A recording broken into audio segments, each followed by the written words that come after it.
کئی کیسز کے اندر یہ بھی دیکھا گیا ہے کہ پیشنٹ نے کئی ریہیب کیے ہوتے ہیں، ڈفرینٹ نمبرز آف ریہیب جو ہے انہوں نے کیے ہوتے ہیں، ٹریٹمنٹ لیا ہوتا ہے، لیکن نشہ نہیں چھوڑتا،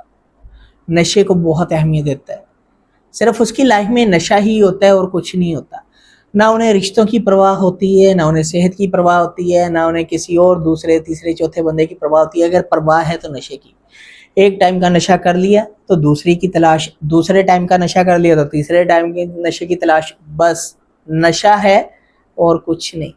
رشتے بھی کئی کیسز کے اندر برباد ہو جاتے ہیں، بیوی بچے چھوڑ جاتے ہیں، ماں باپ چھوڑ جاتے ہیں، اور بہت سارے حالات میں سے پیشنٹ گزرتا ہے، کیونکہ گھر والے بھی ایک سٹیج پہ اکتا جاتے ہیں، سر پہ ہاتھ رکھ کے بیٹھ جاتے ہیں کہ آخر ہم کیا کریں، یہ نشے نہیں چھوڑ رہا، ہم کیا کریں۔ تو ایٹ دی اینڈ وہ لوگ اس کو بھی الوداع کر دیتے ہیں، چھوڑ دیتے ہیں اس کو اس کے حال پہ۔ لیکن کئی بار ایسا بھی دیکھا گیا کہ فیملی والے سپورٹ کرتے ہیں، وہ چاہتے ہیں کہ جب تک اس کی سانسیں ہیں ہم کوشش کر لیتے ہیں، نشہ ایک بیماری ہے، ہم اس کا علاج کروا لیتے ہیں، اور انہیں بھی پتہ ہوتا ہے کہ ہمارا جو ایک اسپیسیفک ٹائم کے لیے ریہیب ہے صرف اور صرف ہماری دل کی تسلی ہے، جیسے اس نے باہر آنا ہے،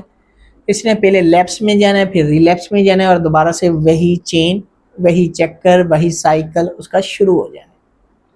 اکتا جاتے ہیں، پریشان ہو جاتے ہیں، لیکن پھر بھی آخر ان کا پیارا ہوتا ہے، اور اپنے پیارے کے لیے وہ ہر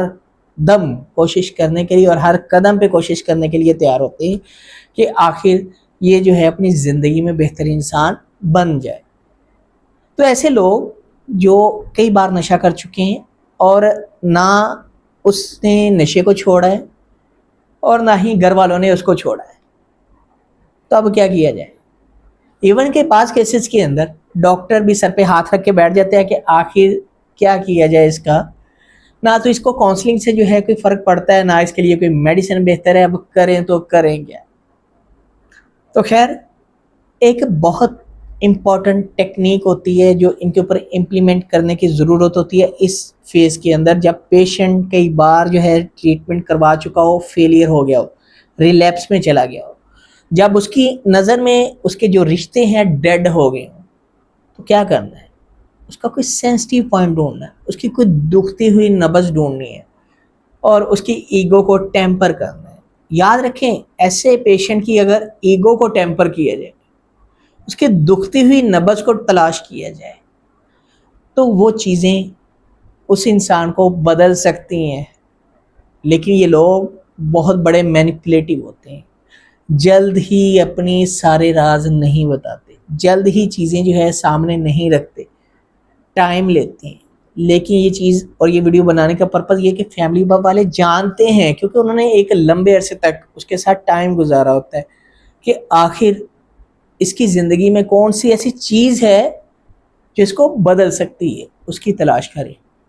اگر فیملی والے اس چیز کی تلاش کر لیں اور اس کے کونسلر کو بتائیں کہ یہ چیز ہے جس کی وجہ سے یہ بدل سکتا ہے اپنے آپ کو، یا کونسلر باقاعدہ طور پہ اپنے انڈیویجول سیشنز کے اندر ان ٹریگر پوائنٹس کے اندر سے وہ ٹریگر کو آئیڈینٹیفائی کر لیں، تو یہ لوگ واقعی نشہ چھوڑ سکتے ہیں اور اپنا ٹریٹمنٹ ممکن بنا سکتے ہیں۔